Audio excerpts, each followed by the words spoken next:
You don't have to come since you're not really part of the family, Rebecca. But I can't just not show up. Well, you can come, but only if you do all the cooking. Okay, I understand. Don't tell David and the others about this, okay? Sure. I'm Rebecca, 37 years old. I married David 3 years ago, and we have a 3-year-old son. We're a family of 3. Every summer we visit David's family, and during Christmas we go to my parents' house. But this year, due to strong requests from my mother-in-law Stacy and sister-in-law Laura, we decided to spend Christmas at David's family home, and started hurried preparations in December. Stacy had been bullying me, and recently told me not to come in a sarcastic tone.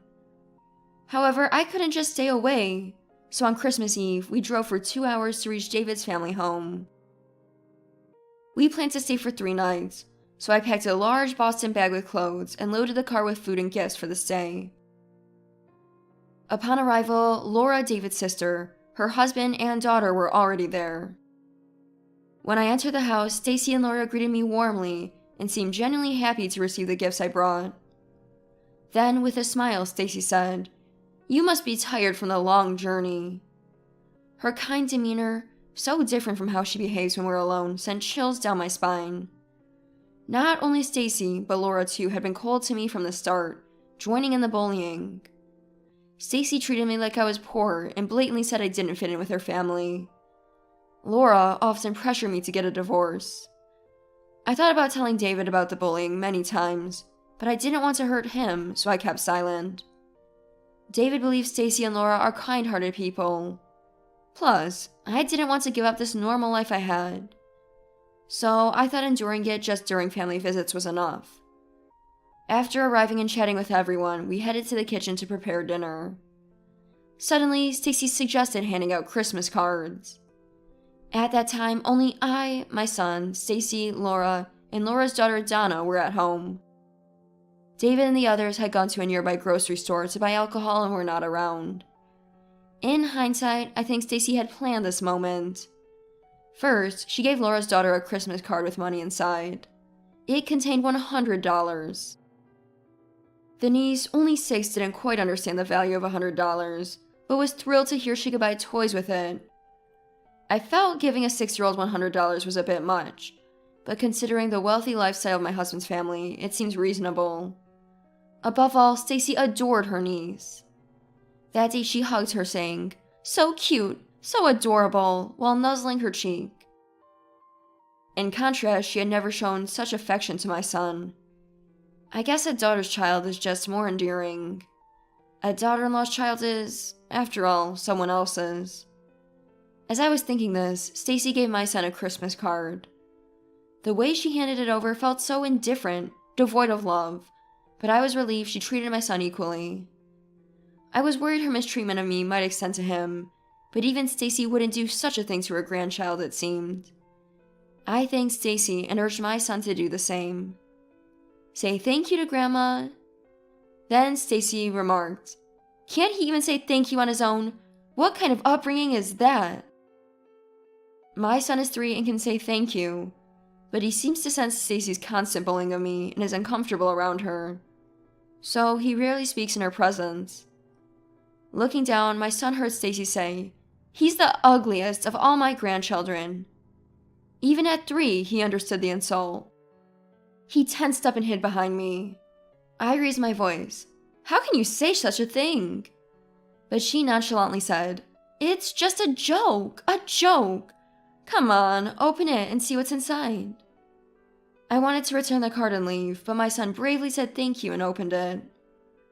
I watched, suppressing my anger, as he opened the envelope.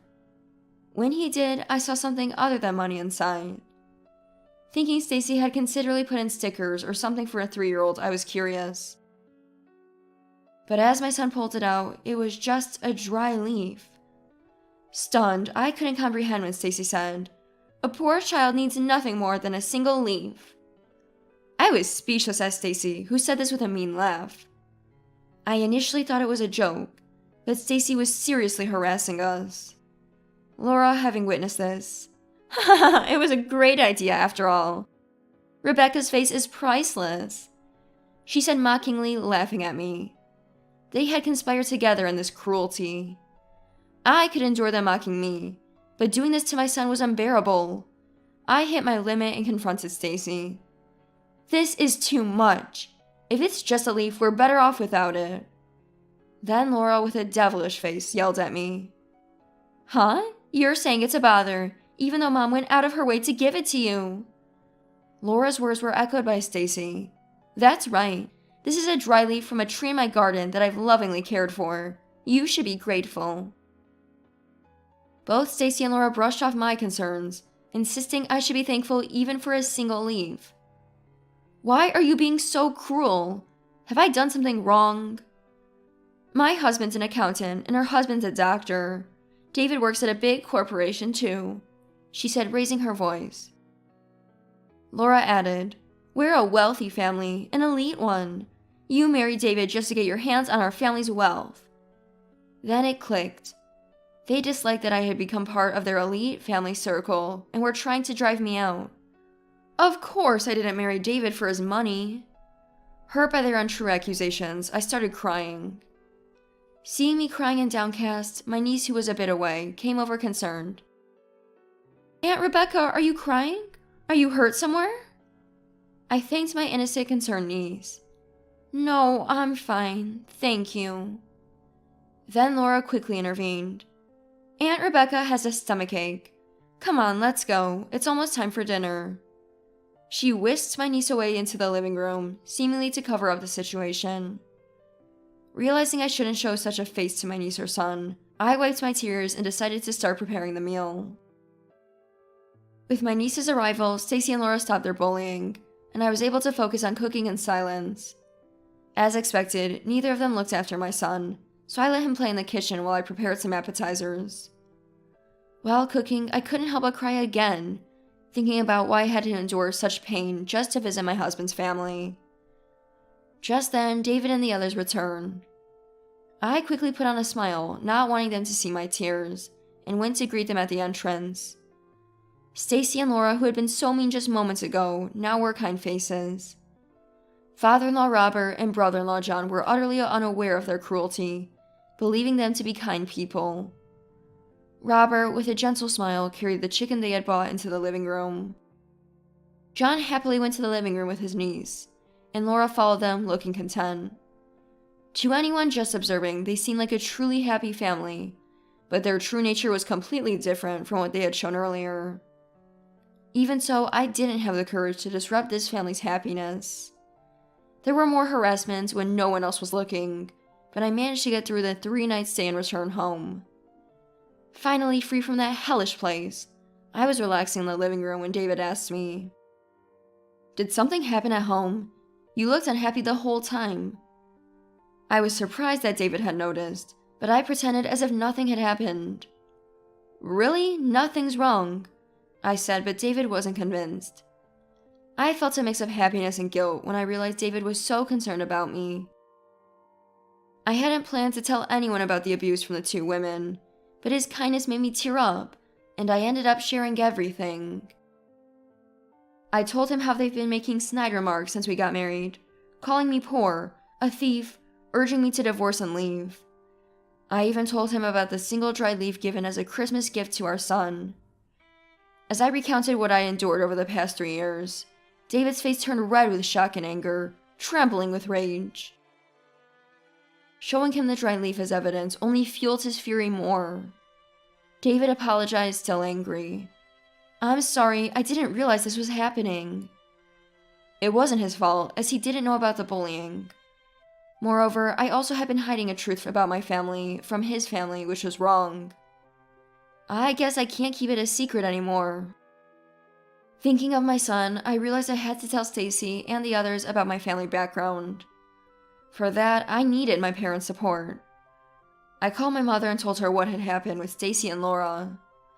I could tell from her voice, though calm, she was angry. Thankfully, both of my parents agreed to help, so David and I decided to visit his family home over the weekend to discuss everything. That weekend, at David's family home, Stacy, Laura, Robert, David, John, and I gathered. My niece was playing in the garden, and my son was napping in the next room. Robert seemed happy that everyone was together again, smiling. Seeing him like that, I felt terribly guilty about what I had to reveal. Sensing my feelings, David started the conversation. "Mom, Laura, I know everything you've done to Rebecca. What's this about?" David's words momentarily surprised them, but they soon feigned ignorance. "What are you talking about?" Stacy said, and Laura joined in. "David, are you just tired?" Despite their efforts to deflect, David shared everything I had been through in front of everyone, even showing the dry leaf and the Christmas card on the table for Robert and John to see. Their faces stiffened gradually. "Is this true?" Robert asked David, incredulous. When David confirmed the truth, Stacy, with a flushed, panicked face, said, "Don't make false accusations without proof." Stacy and Laura, sweating and denying it all, looked increasingly guilty, and even John started to look at Laura with suspicion. Indeed, I hadn't recorded their actions, so the leaf was the only physical evidence. But their panic was evident. Anyone would believe David's account as true. As David pressed on, they became more flustered. Then my niece, who had been playing outside, came into the living room and saw the dry leaf on the table. "Oh, this is what Grandma gave in the Christmas card the other day." My niece's innocent remark struck a blow to Stacy and Laura, who froze in panic. Meanwhile, John and Robert were furious. Then my niece asked, "Is Aunt Rebecca poor?" Confused, John asked her, "Why would you say that?" She innocently replied, "Mom and the others said that, and they made Aunt Rebecca cry." With that, she went back to play in the garden. Her decisive statement left Stacy and Laura even more flustered. John looked at his wife with disgust, and Robert sharply criticized Stacy, calling her the worst. Accused by everyone, the two women lashed out. "It's David's fault for marrying a poor person." Laura yelled at David, with Stacy joining in. "Rebecca doesn't belong in this family. I've said it from the start." They began trying to convince David to divorce me, to protect the family wealth. Aghast, David retorted, "Who ever said Rebecca is poor?" and opened the living room door. In came my parents. Stacy and Laura were confused by the sudden appearance of my parents. My parents had come today, as I had asked them over the phone. Stacy, bewildered, said, "What are Rebecca's parents doing here all of a sudden?" My mother, remaining calm, said, "We've heard about the situation. Our daughter seems to be quite indebted to you." I could tell my parents were quite angry, despite their calm demeanor. As my parents were greeting everyone, a remorseful Robert apologized. "I'm sorry for the foolishness of our family. We've been horrible to your precious daughter."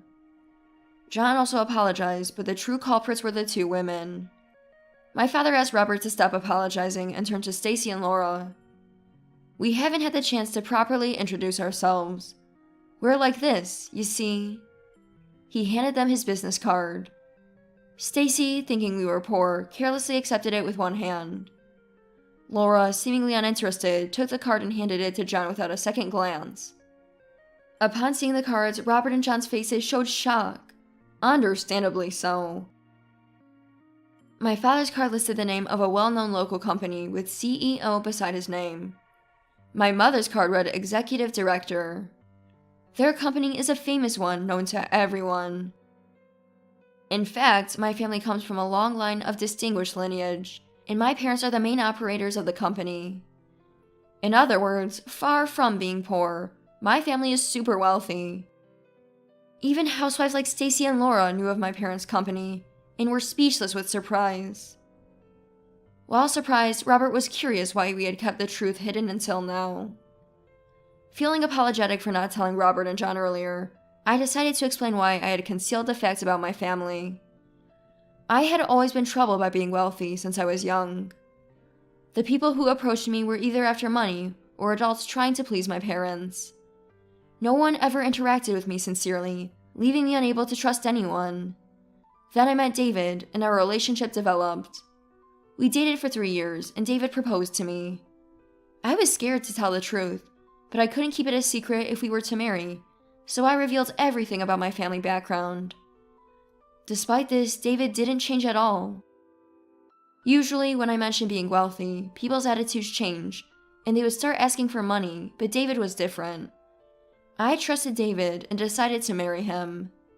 The reason I didn't tell David's family about my own was that I wanted them to see me not as the daughter of a prestigious family, but as David's wife. I also didn't want them to feel awkward or act differently around me. Stacy and Laura were dumbfounded upon hearing my story. Then, as if snapping back to reality, they suddenly started flattering me and my parents. "Rebecca has a dignity unlike ordinary people," said Stacy. Laura joined in. "It's an honor to be connected to a prestigious family." My parents looked at Stacy and Laura with disdain, which was precisely why I had kept quiet about my family. Now what they saw in me was not myself, but my parents' wealth. Finally, I told Stacy and Laura, "I can tolerate harassment directed at me, but I cannot forgive what you did to my precious son." Robert and John agreed, supporting me. Stacy and Laura apologized with pitiful faces, but it was too late. I had no intention of forgiving them. Having said what we wanted, David and I decided to leave the matter of Stacy and Laura's conduct to Robert and John, and went home. I thought Stacy and Laura would likely face a stern reprimand from Robert and John afterward. It turned out that just being scolded wasn't the end for Stacy and Laura. A few days later, they called me in a panic.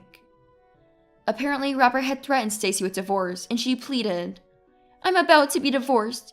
Can you please talk to your husband for me?" Laura was in a similar situation, asking desperately, "Can you lend me some money? I've been caught spending our savings, and I'm in big trouble. I'm facing divorce." It seemed that Robert and John had each had discussions with their wives, during which it was discovered that Stacy and Laura had been recklessly spending the family savings on luxury brands. Their irresponsible behavior and bad character led to them being faced with divorce. Their divorce negotiations were contentious, but ultimately, both Stacy and Laura were divorced and kicked out of their homes. David declared that he would cut ties with the two and changed his contact information. I hadn't expected it to escalate to divorce, but I thought it was their just deserts. I later learned that after being divorced, both women accustomed to living luxuriously on Robert and John's earnings couldn't cope with sudden poverty. To maintain their lavish lifestyle, they accumulated debts by purchasing high-end brands, which led to a cycle of unmanageable interest payments and debt collection. John ended up with custody of my niece, who still occasionally plays with our family. Robert and John are kind people, and I plan to maintain a good relationship with them. On the other hand, my parents have been urging David to take over the family business, but he insists on continuing to work as an employee, as he has been doing. Even if David were to take over the company, I believe our life wouldn't change much, because I trust he's not the kind of person to be altered by money. I plan to continue trusting David and protecting the happiness of our family of 3.